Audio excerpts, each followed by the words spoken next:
lleno de pantallas, mensajes instantáneos y scroll infinitos, hay quienes todavía apuestan por las palabras, por contar historias, por escribir. En este nuevo episodio de nuestro podcast nos adentraremos en el mundo de la creatividad y de la literatura, de la mano de dos jóvenes que no solo aman leer, sino que ya han publicado sus propios libros.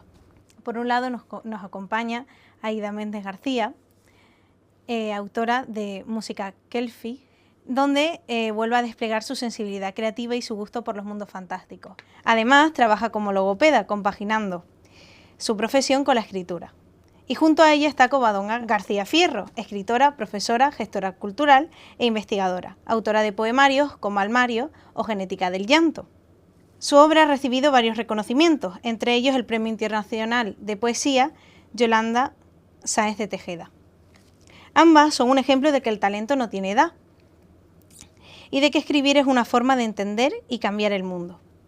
Hablaremos de inspiración, del reto de escribir desde edades tempranas, de cómo conectar con los lectores y de una duda que tienen muchas personas. ¿Cómo podemos fomentar la lectura en un mundo cargado de redes sociales y distracciones digitales? Porque escribir también es un acto de rebeldía. Bienvenidas y bienvenidos. La verdad es que primero me gustaría saber un poco sobre vosotras y sobre vuestra experiencia. ¿Qué les motivó a escribir su primer libro? Venga, empiezo yo. ¿Qué me motivó a escribir mi primer libro? Pues yo era estudiante de bachillerato aquí en Adeje y bueno, por resumirlo un poco, había tenido una infancia y una adolescencia bastante complicadas. Yo he crecido sin mi madre, tuve que separarme desde muy pequeña de algunos de mis hermanos. La situación familiar pues era muy complicada, además he crecido con un padre que desde que tengo uso de razón siempre estuvo muy enfermo. Y claro, pues yo no tenía en casa una figura materna, había una brecha generacional muy grande con mi padre, que además, como te digo, pues estaba enfermo. Y yo sentía que no tenía personas con las que poder desahogarme, había momentos donde me sentía muy incomprendida, incluso muy sola. Y todo eso, de una manera bastante natural, empezó a brotar en forma de literatura. Digamos, no con una estructura cerrada, no eran poemas, no eran cuentos, era simplemente pensamientos. Cosas que a mí me nacían de dentro, que yo necesitaba expulsar a modo de desahogo. Y entonces mis profesores de bachillerato observaron que yo estaba empezando a escribir y me animaron a continuar. Me animaron a empezar a leer, porque indudablemente para poder escribir bien tienes que haber leído mucho primero, y yo era muy joven.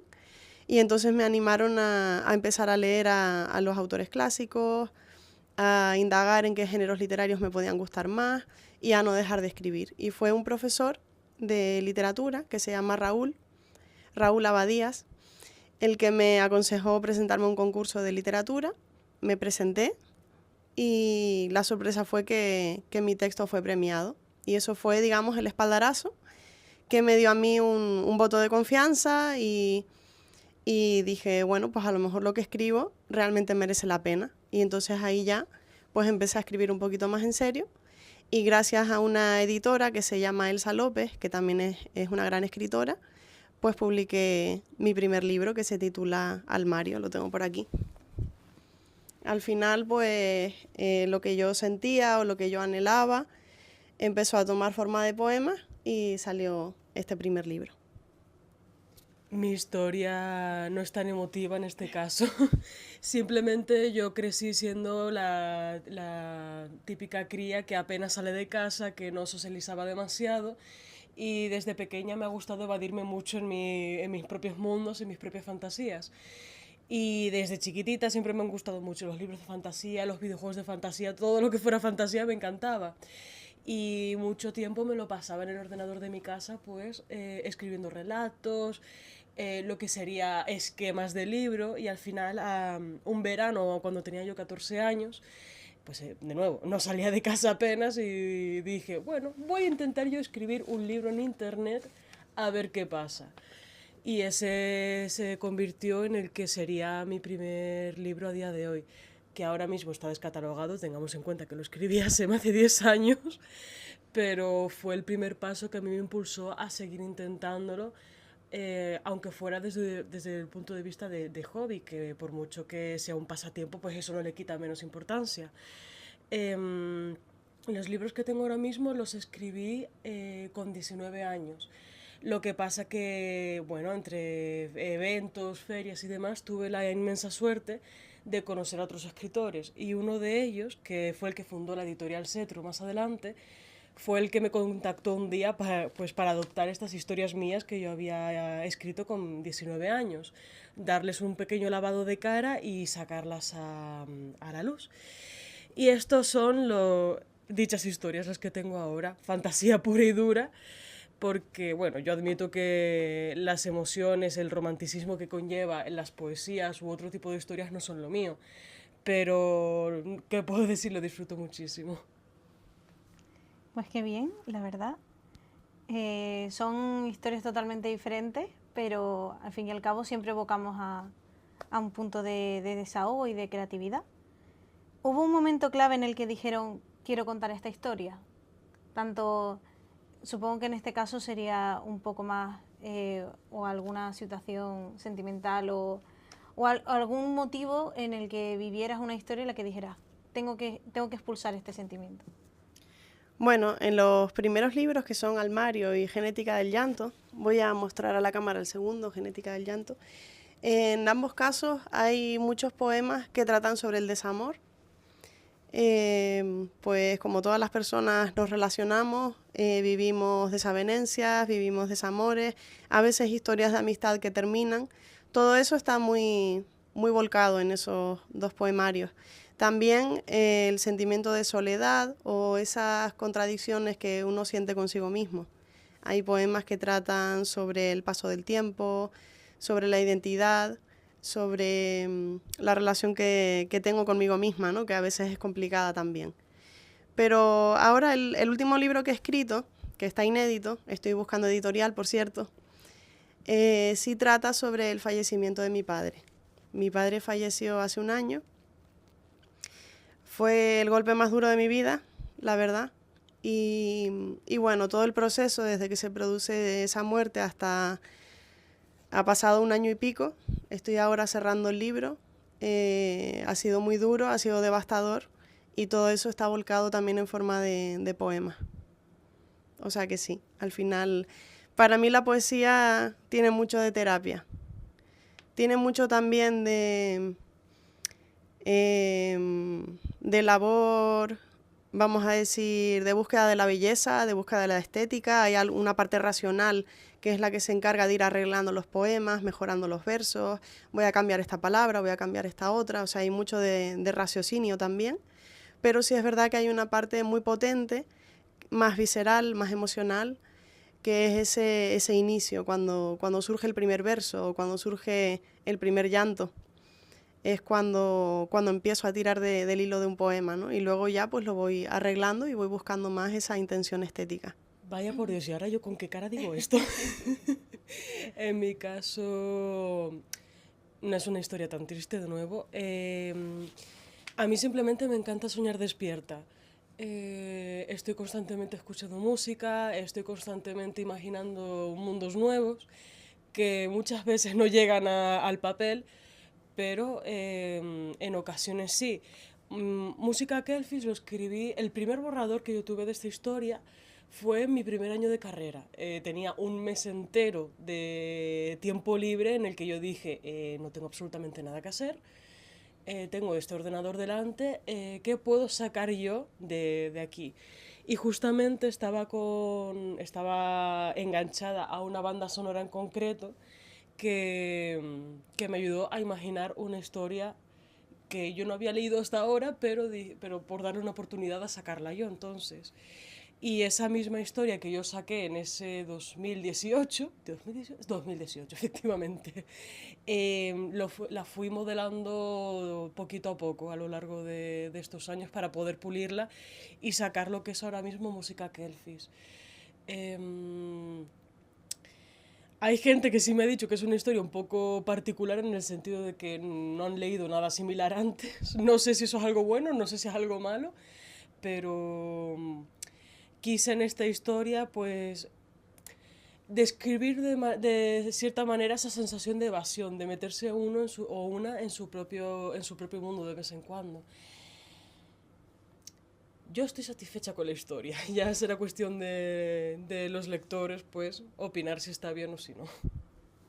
Bueno, por un lado, siento mucho la pérdida y es muy valiente poder pues, mostrar todo lo que es el duelo en una obra, en un relato. Y por otro lado, yo siempre he creído que ser diferente nunca es algo negativo y seguramente la historia, pues, está bien que no sea similar, porque al fin y al cabo hay muchos libros de fantasía que siguen un mismo mecanismo y que vayas por otro lado, al fin y al cabo, simplemente lo hace una pieza más original. Y les quería preguntar que cómo fue el proceso de publicar siendo tan jóvenes, si encontraron algún reto. Pues es curioso porque estoy encontrando más retos ahora, que ya tengo varios libros publicados, que al principio. Al principio, en mi caso, fue relativamente sencillo. Había obtenido un premio de poesía bastante modesto aquí en la isla de Tenerife y eso llamó la atención de Elsa López, que es una gran escritora y editora, y coincidí con ella por casualidad un día en persona. Yo la fui a escuchar a una conferencia, no nos conocíamos todavía personalmente. Y bueno, al final de la conferencia me acerqué, le hice algunas preguntas y me dijo, ¿tú has ganado el premio de poesía Dulce María Loinás? Le digo, sí. Dice, bueno, pues envíame tus poemas y si me gustan los publico. Y claro, yo me quedé, digo, ¿y esto? Así sin más, los lee y si le gusta los publica. Fue súper rápido, súper fácil. No sé, tuve muchísima suerte. Ahora, sin embargo, me estoy encontrando más problemas. Pienso que quizá es porque como tenemos el famoso ChatGPT, las editoriales, por desgracia, ya no son tan propensas a publicar en general literatura y más en específico poesía. Están más reticentes y no sé, no he dado todavía con un editor para publicar este último libro, pero también te digo que no tengo prisa. Yo lo que más disfruto es el proceso de escritura y si luego tardo más en publicarlo, pues no pasa nada. No es algo que me quite el sueño.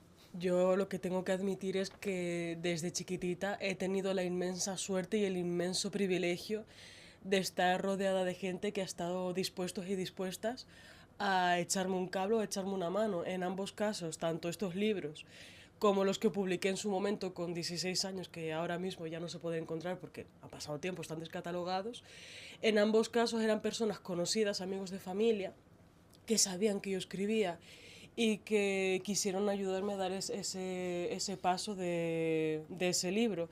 De hecho, en Música Kelfi, sí, el que fue El gato de Cheshire en su momento, otro libro completamente distinto, fueron los dos primeros libros de primeras editoriales. Entonces tengo que reconocer que tuve muchísima suerte, que no todo el mundo tiene esa oportunidad, la verdad, y estoy súper agradecida en ese sentido. Lo que en mi caso personal, yo veo la escritura como hobby, yo no quiero vivir de esto porque es algo que disfruto, no quiero convertirlo en tengo que hacerlo para ganar dinero, entonces yo estoy contenta con publicar en internet y que la gente me lea.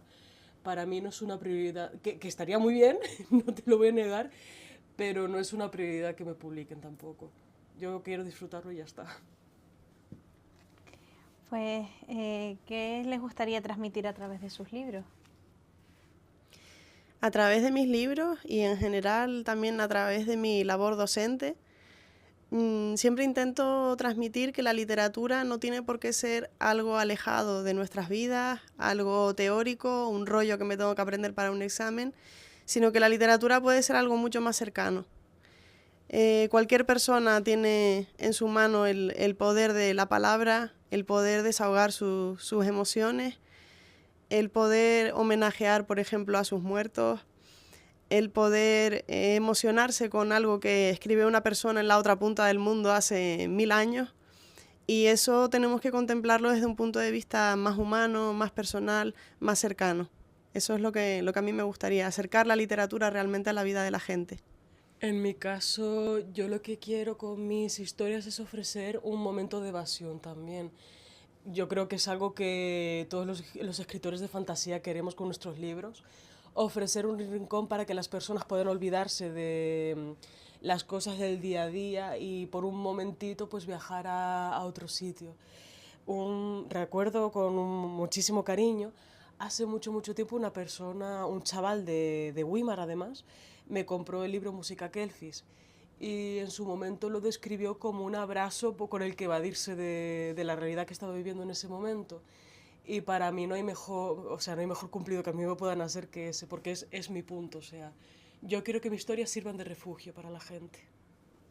La verdad que no sé, creo que ambas tenéis muy bonita iniciativa y al fin y al cabo, pues la literatura es una forma de expresión y como un lugar seguro para muchas personas las cuales a veces no encuentran su lugar fuera. Pasando a otro lado, me gustaría preguntaros un poco más como por un fenómeno social que suele pasar mucho, que es que entre los jóvenes no se tiende a leer porque se suele rechazar. Entonces, me gustaría preguntarles por qué creen que pasa eso. Es una pregunta bastante compleja.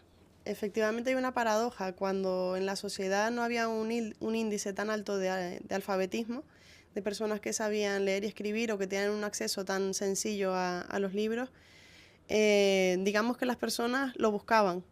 Es como cuando te prohíben algo, ¿no? Te lo prohíben, no puedes acceder a ello y estás con ese gusanillo de, pues ahora quiero entrar.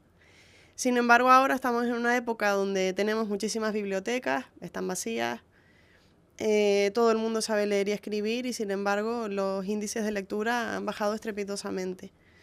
¿Por qué ocurre? Pues yo supongo que tiene mucho que ver con nuestro estilo de vida. En épocas pasadas teníamos un estilo de vida más sosegado, más tranquilo, las personas tenían más tiempo para el reposo, para la creatividad, para simplemente pensar y ahora nuestra vida es frenética. No tenemos ni un momento, ¿verdad?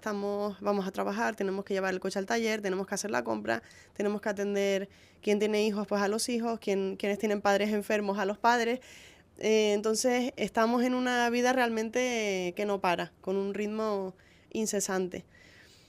La literatura se ha hecho cada vez más corta. Vemos en las formas nuevas de lectura que cada vez tendemos más a lo breve, al microrrelato en el caso de la narrativa, o a los aforismos incluso, ¿no? Esos libros donde una línea ya resume todo un pensamiento. Entonces, bueno, hay muchos factores. Yo creo que el hecho de que todo el mundo pueda leer, al final es como si lo desincentivara. Tendríamos que buscar la forma de hacer que los libros sean más atractivos de nuevo para la gente. Es difícil porque también tenemos muchas formas de ocio. Tenemos los videojuegos, tenemos la playa, Canarias es un paraíso, tenemos mil formas de divertirnos que no son leer. Entonces hay que hacer un esfuerzo para intentar que los libros resulten atractivos otra vez. Relacionado con lo que ha dicho Covadonga, también es verdad que nos hemos acostumbrado a la inmediatez. Con redes sociales, con otros tipos de medios, nos hemos acostumbrado a todo, ahora, en este momento, de inmediato, en espacios cortitos de tiempo, y un libro no es inmediato, a un libro le tienes que dedicar tiempo, le tienes que dedicar atención, y muchísima gente no está dispuesta a eso tampoco. Es cierto que todavía hay mucha gente, no tanta como antes, es verdad, todavía hay mucha gente que sí que lee, sin embargo, yo creo que también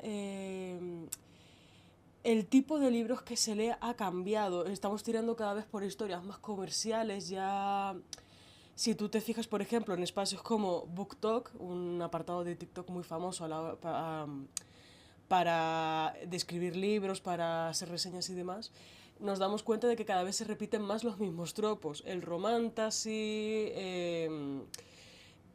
en la fantasía pues las mismas temáticas.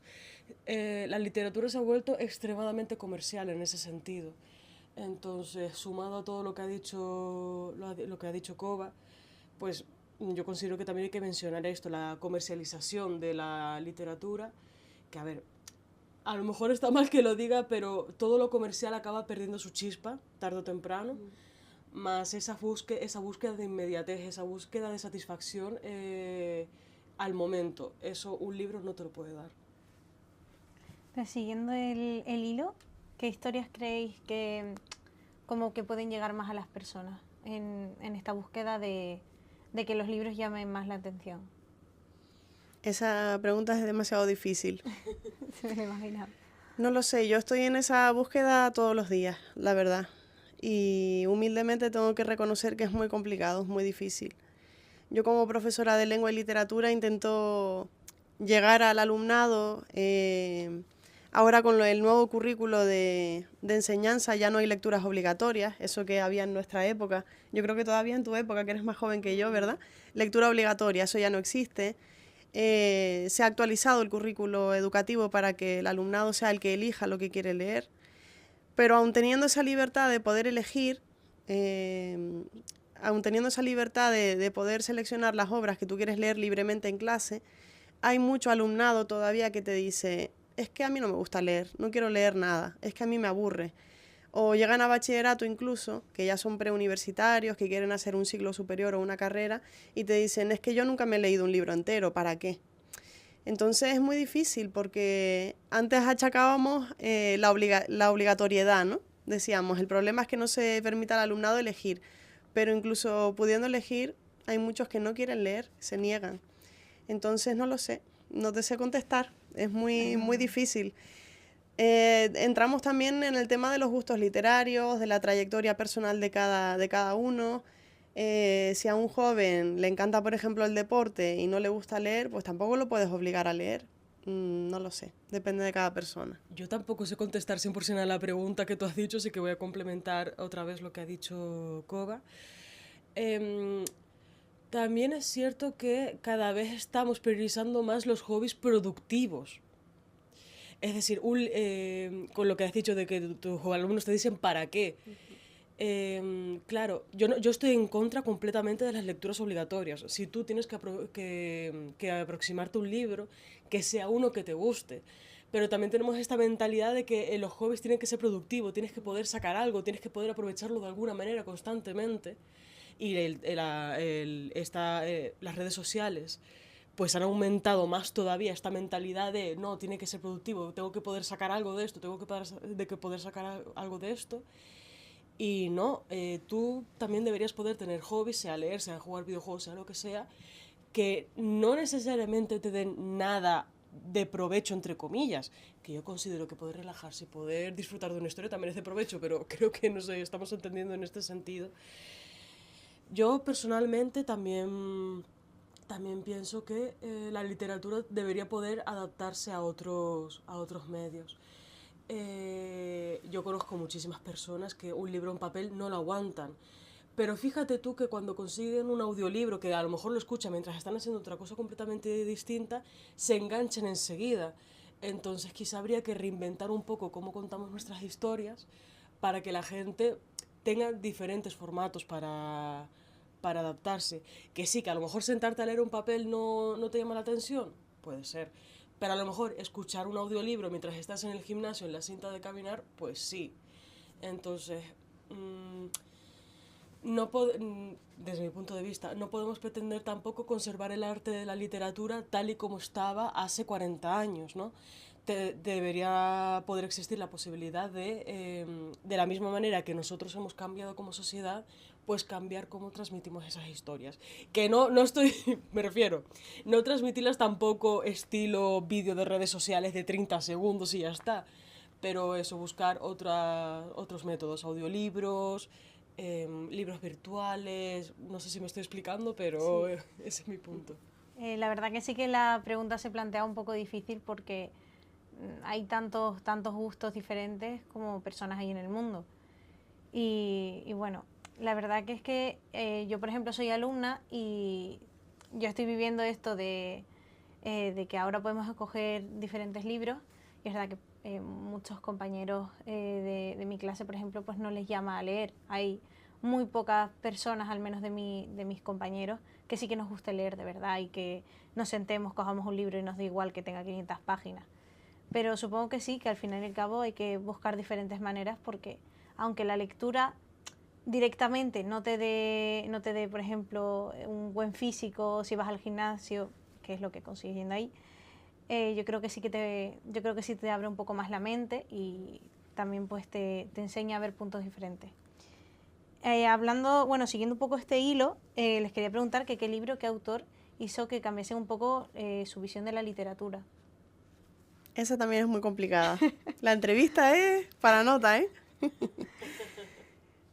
No lo sé. Hubo muchas lecturas en la adolescencia. Yo recuerdo que con esa edad tan complicada y con la historia personal que yo llevaba detrás, pues por ejemplo, un movimiento literario que a mí me entusiasmó fue el romanticismo. Esos libros donde se amaba hasta las últimas consecuencias.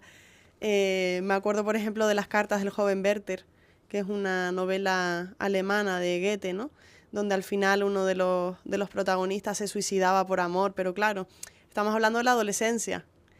Uno también como persona va cambiando, va madurando, va descubriendo otros autores con el tiempo. Me enamoré de la generación del 27, de todo lo que supuso la generación del 27 también. La literatura hispanoamericana, la poesía hispanoamericana, hay muchísimo. Y ahora recientemente me ha vuelto a golpear una autora coreana, que es la Premio Nobel de Literatura 2024, Han Kang. Tiene unas novelas históricas brutales. Y luego tiene también una novela que se titula La clase de griego, que me ha encantado, así de las últimas que he leído, me encanta. Es una protagonista, una mujer que pierde la custodia de su hijo al mismo tiempo, casi al mismo tiempo que fallece su madre, y pierde el habla. Esto además como logopeda igual te puede llamar la atención, ¿verdad? Pierde el habla. Y bueno, una estrategia que a ella misma se le ocurre para intentar recuperar el habla, porque no entiende por qué no puede hablar de repente, es aprender otro idioma. Dice, a lo mejor si asisto a clases de un idioma que no tenga nada que ver con el mío, que es el coreano, pues de pronto se activa algo en mi cerebro y puedo volver a hablar. Y entonces empieza a asistir a las clases de griego. Las clases de griego las imparte un profesor que de forma paulatina se está quedando ciego.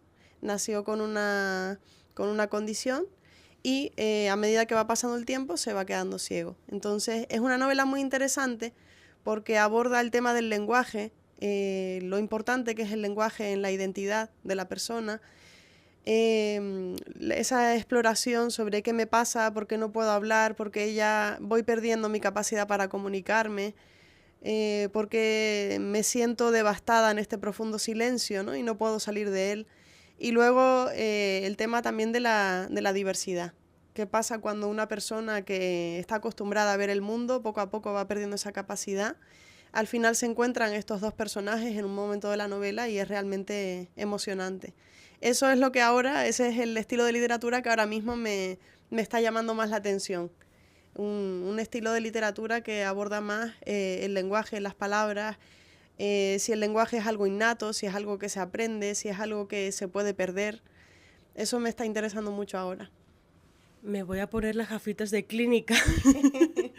Esa condición tiene nombre, se llama mutismo electivo. Suele darse más en niños. Es raro que se dé en un adulto, pero sí tiene nombre. Se llama mutismo y efectivamente suele darse por causas emocionales.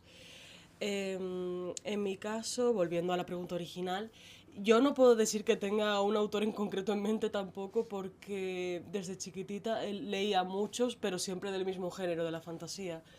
A mí la literatura fantástica, sí puedo decir, más de las autoras femeninas que de autores masculinos, ha sido lo que más me ha impactado, con lo que más he resonado. Bueno, sí había una autora cuando yo era mucho más joven, más pequeña, que influenció mucho mi forma de escribir por la sencillez que tiene, Laura Gallego, no sé si le suena. Sí. Que eran unas lecturas muy, y sí lo siguen siendo, claro, muy ligeras, muy amenas, y eso ha influido mucho en mi forma de escribir a día de hoy, porque intento reproducir ese estilo, un estilo de escritura como si tú estuvieras hablando con otra persona. Pero básicamente, en mi caso, puedo hablar de todo el género en concreto. La fantasía es lo que a mí más me ha influenciado a la hora de querer escribir, querer ser o querer aportar a ese mundillo lo mismo que ese mundillo me ha aportado a mí. ¿Me estoy explicando bien? Sí. Antes también estábamos hablando de redes sociales, entonces les quería preguntar pues si creen que las redes pueden ser unas aliadas de la literatura o más una distracción. En mi opinión, una distracción.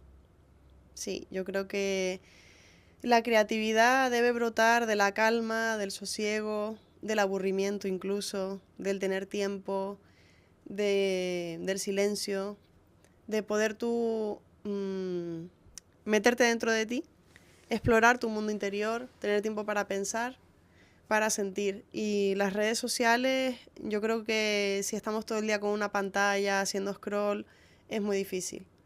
Sí es verdad, como comentaba antes Aida, que hay, por ejemplo, lo del BookTok, hay varias herramientas que son interesantes, pero yo creo que tenemos que dosificarlas bastante, dosificarlas para que eso no contamine nuestra mente demasiado, o no nos apabulle, o no nos empiece a agobiar, o no caigamos en esas dinámicas totalmente comercializadoras.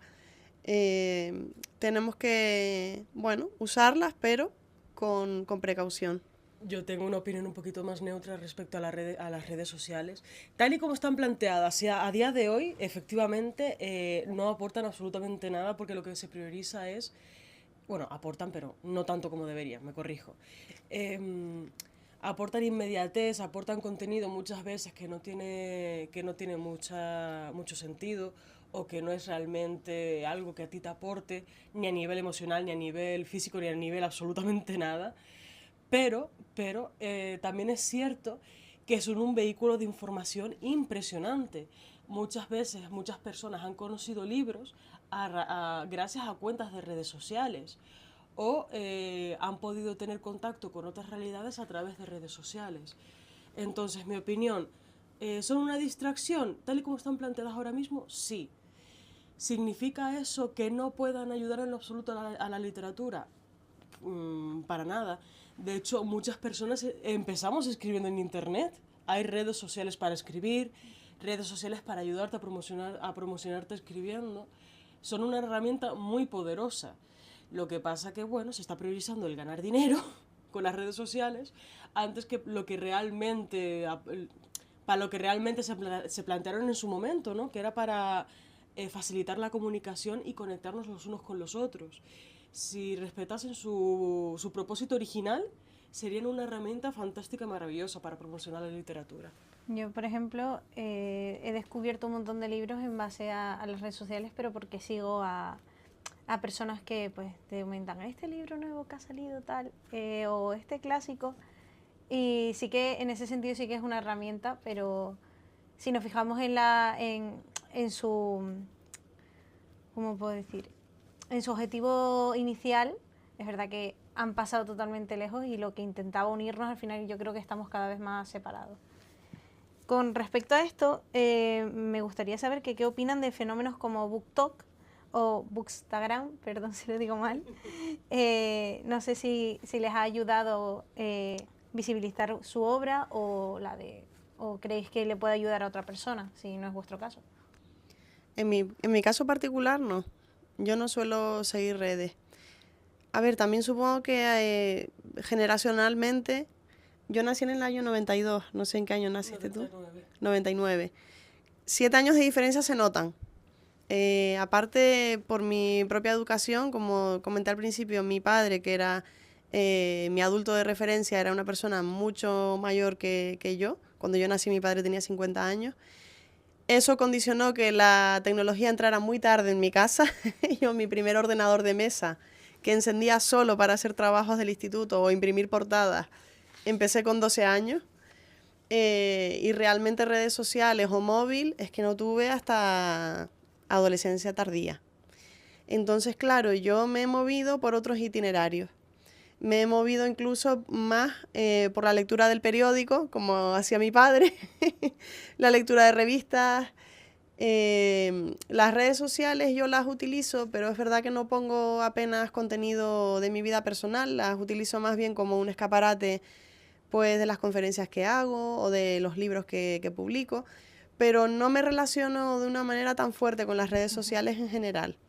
Las utilizo más bien poco. Utilizo en el día a día WhatsApp y de resto en mi página web o en Instagram, pues eso, si doy una conferencia cuelgo una foto, pero no lo utilizo para ver recomendaciones literarias, no, la verdad es que no las uso así. Para postear en redes sociales soy un completo desastre. Es decir, a mí personalmente BookTok y Bookstagram se me está haciendo muy difícil, pero sí considero que son herramientas muy buenas a la hora de promocionar libros. El único problema que tienen, como todas las redes sociales, es el famoso algoritmo. Si tú vas a buscar algo que no sea popular en el momento, te va a costar el doble promocionarlo.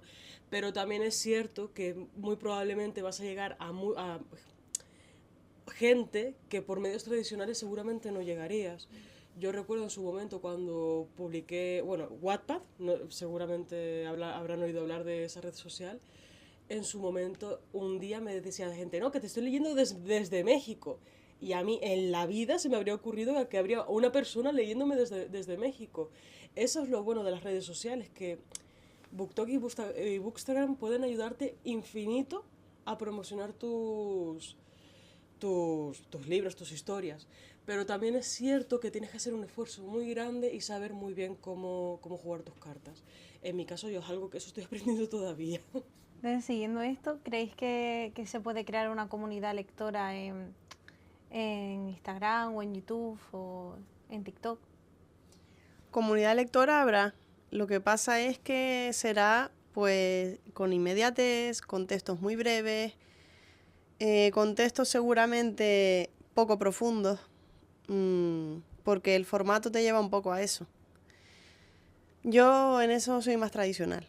Yo prefiero los libros en papel, prefiero los novelones de 300 páginas, prefiero, pues no sé, estar con un libro de poemas a lo mejor un mes porque me voy leyendo un poema cada día sin prisa.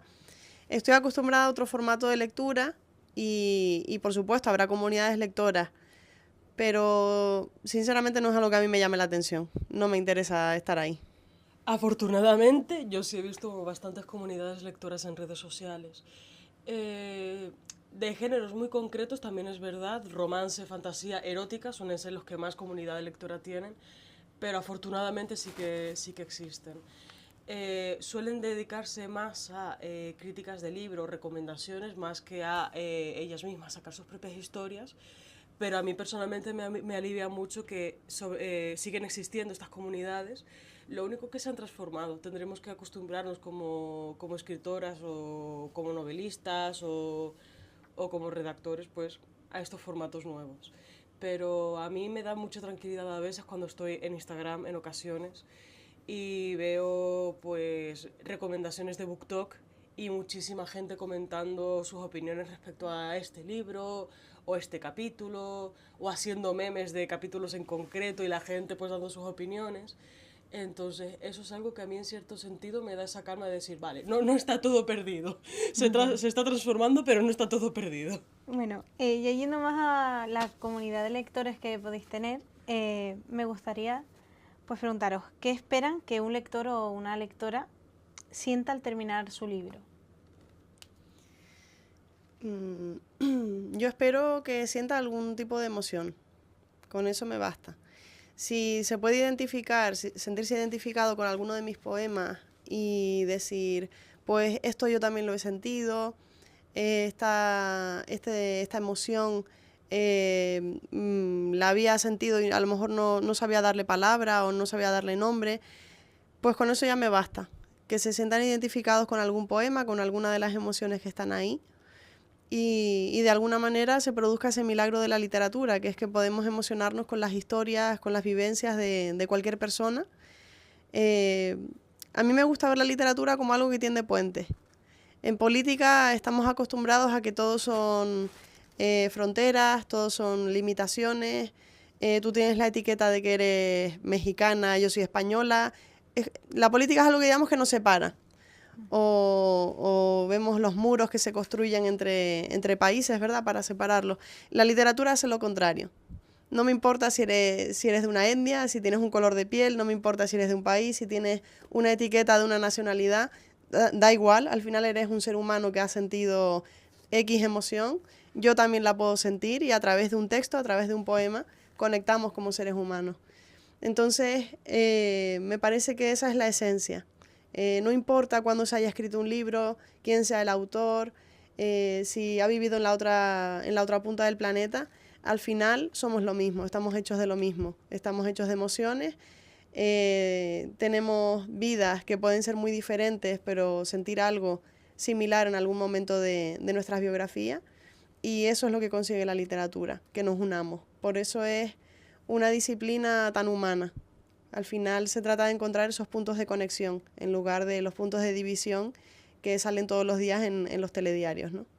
Aparte de estar completamente de acuerdo con Koba, eh, a mis personas lectoras, que son muy poquitos, pero algo tengo. A mí lo que me gustaría es que cuando lean alguna de mis historias se sientan refugiados o se sientan a salvo. Eh, que creo que, aunque sea en muy poquita escala, puedo decir que lo estoy consiguiendo. De hecho, a mí se me calienta un poquito el corazón siempre, porque cuando voy a ferias o cuando voy a vender los libros de la editorial, en ocasiones siempre hay alguna persona, o bien de Gran Canaria o bien de aquí de Tenerife, que se entera de que yo estoy por la zona y vienen a saludarme, a verme. Y varios me han dicho que con mis historias se han sentido bien, se han sentido abrazados o se han sentido mal, pero luego bien. Se han sentido traicionados, pero luego todo bien. Entonces, yo con saber que al menos a 5 personas les he hecho sentir eso, yo me siento contenta. Que me gustaría llegar a más, por supuesto, por supuestísimo. Pero me siento muy feliz de saber que por lo menos hay 1, 2, 3 personas que el leer algo que he hecho yo les ha sentado bien. Y saber que he podido tener esa conexión con esas personas es algo que a mí no se me puede pagar, es que no se me puede pagar. No es una mentalidad tan trascendental, es un poquito más personal en mi caso, pero es lo que pienso realmente. Quizás es un poco como lo que yo sentía al escribir este libro, las situaciones que yo viví, las que me impulsaron a hacerlo.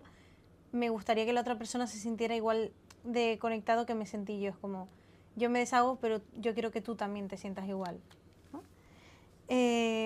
A partir de aquí, me gustaría también preguntarles que si pudieran recomendar un libro concreto a cualquier persona, ¿cuál les gustaría y por qué?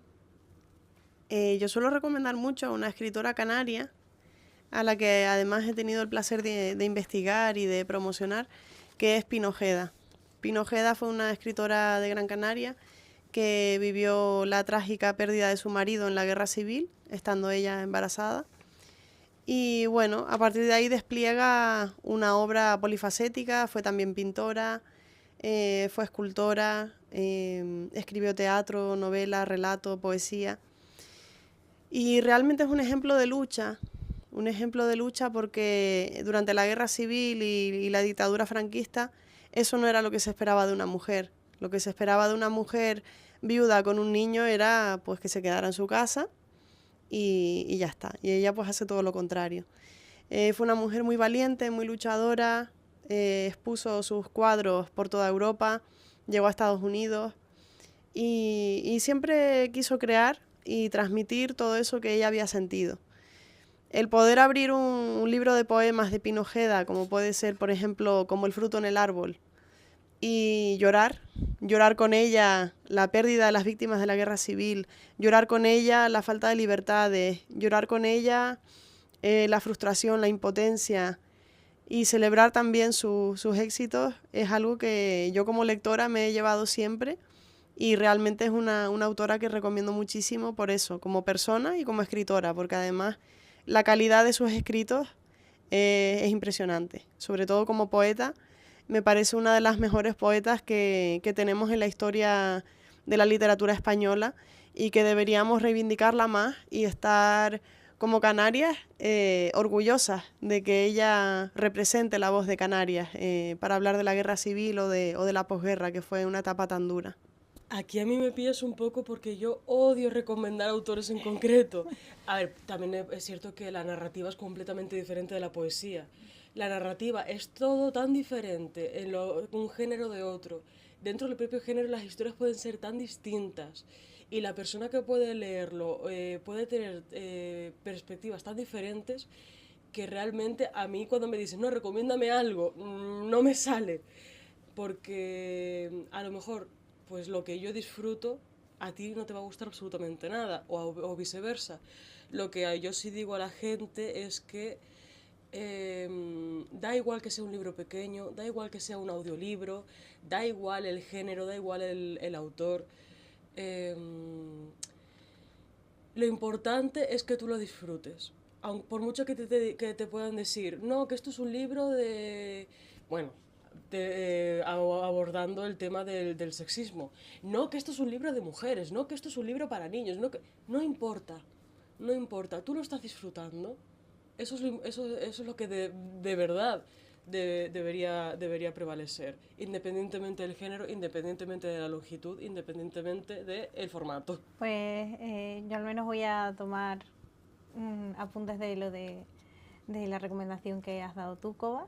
Y sí, estoy totalmente de acuerdo contigo. Creo que independientemente del libro que leas, si te sientes a gusto y te sientes cómodo, pues suficiente. Ahora llega una sección que nos gusta mucho, que es las preguntas de los y las jóvenes. Este formato, pues hemos ido recogiendo preguntas en Instagram de nuestros seguidores y seguidoras que tienen inquietudes o que les gusta leer, escribir, y pues estas son algunas de las preguntas que nos han dejado. Me gustaría primero empezar con Covadonga. ¿Qué te inspiró a escribir? Bueno, esto creo que ya lo has explicado antes, así que suena un poco redundante, la verdad. Pero bueno, si quieres comentar algo más. Me inspiran mucho, en general, las historias de superación. Creo que estamos en una etapa donde lo tenemos todo, desde el punto de vista económico, material, podemos ir a estudiar. Observemos Gaza, ¿verdad? Observemos Gaza, no perdamos el foco. Estamos en una sociedad realmente privilegiada, donde tenemos tantas cosas buenas. Y una cosa con la que no puedo es con el victimismo. El victimismo, ay, me ha pasado esto, y como me ha pasado esto ya no voy a salir adelante. Vamos a ver, evidentemente tienes una pérdida, tienes un episodio en tu vida que te destroza, obviamente vas a necesitar un tiempo para reponerte, vas a tener un proceso, eso por supuesto. Pero ese victimismo de ni lo voy a intentar, me han dado todas las herramientas del mundo y lo que hago es quejarme de todo, tener una mentalidad súper negativa, no. Entonces, las historias de superación a mí me inspiran muchísimo. Que una persona tenga en un momento dado un golpe duro en su vida y pasando el proceso, dejándose ayudar con las herramientas que desarrolle, lo logre superar, eso es algo que a mí me inspira mucho. Por eso admiro tanto a Pino Ojeda y admiro mucho pues a autoras como Han Kang, que antes la nombré, ¿no? Que habla de los horrores de Corea, o admiro tanto la labor periodística que hacen ahora los periodistas en Gaza. No podemos perder el foco, somos personas muy afortunadas, tenemos que ver el lado positivo de las cosas, tenemos que esforzarnos por seguir adelante. A veces es difícil, lógico, como comentaba, es un proceso, ¿no? Tenemos circunstancias alrededor que nos anegan como personas, pero tenemos que luchar, tenemos que luchar. Y esas historias de superación a mí me encantan. Me encantan como lectora y creo que es importante visibilizarlas y dar esos referentes a lo mejor a la gente joven que quizá no tiene tantas herramientas o que quizá pues por X razones vemos que a veces son una generación que tiene más problemas de salud mental que antes, ¿no? Las generaciones mayores no se ven tantos problemas de salud mental. Ahora entre la gente joven hay muchísimos problemas de salud mental, yo lo veo en el aula. Les cuesta a veces reponerse o les cuesta salir adelante. Entonces yo creo que hay que visibilizar a los referentes en la literatura también, que nos dan ese empujón, que nos dicen vamos a ver lo positivo de la vida, vamos a ver lo que sí tenemos, vamos a entre todos darnos herramientas y ayudarnos para seguir adelante. Y esas son las historias que a mí me inspiran mucho. En tu caso, Aida, te quería preguntar qué autor ha sido influyente en tu trabajo. Pequeño apunte, gracias por mencionar a Palestina. Lo que he dicho antes de Laura Gallego, era una autora que yo leía muchísimo cuando era pequeña y tiene una forma de escribir muy amena. Quiero decir, está bien las figuras literarias, está bien metáforas, comparaciones y demás, pero yo abogo mucho por la sencillez, por haz llegar la historia, no la adornes tanto que no hace falta. Y esta autora a mí de pequeña me inspiró muchísimo en ese sentido, porque ella era una forma de comunicar su historia honesta, cercana. Yo soy partidaria de que muchos eufemismos al final te terminan separando del lector, personalmente. A lo mejor Koba no está de acuerdo conmigo en su papel de profesora, evidentemente, pero yo como lectora pienso eso, y como personal sanitario un poco también.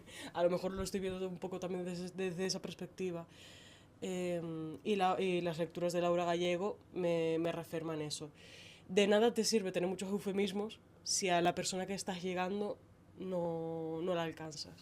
Entonces, resumidas cuentas, es Laura Gallego por su sencillez. Y Koba, ¿qué consejo le darías a los jóvenes escritores para crear sus propias obras? Estos que están empezando.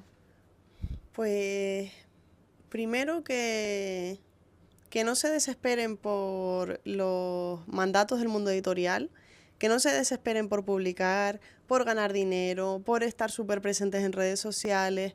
No, al final tienen que ser fieles a lo que ellos quieren contar, tener una relación sana con la literatura. Por eso no es bueno desesperarse con el tema de lo mediático, el estar expuestos, el estar constantemente creando contenido en redes sociales, porque al final se van a agobiar y se va a perder esa relación tan sana con la literatura. Que se centren en crear, en explorar, que lean mucho también, que lean mucho porque así pueden ir descubriendo aspectos de la literatura que a ellos les puede gustar. Que si algo no les sale, relativicen, que aprendan a relativizar, que tiren también del humor. Y sobre todo eso, que intenten relacionarse con la literatura de forma sana. Que sea algo que a ellos les aporte y les guste. Desde el momento en el que se agobien o se sientan fracasados por no poder publicar o se sientan agobiados porque no tengo suficientes visualizaciones, ahí ya tenemos que parar. Ahí tenemos que parar. Eso es lo que les diría. Aida, en caso de bloqueo, ¿tienes algún método para salir de eso? Seguir leyendo, descansar o crear cosas nuevas. A mí me funciona mucho. Yo ahora mismo tengo otro proyecto en camino, que llevo la vida y media con él, pero a mí lo que me funciona cuando me bloqueo con el dicho proyecto es escribo otro.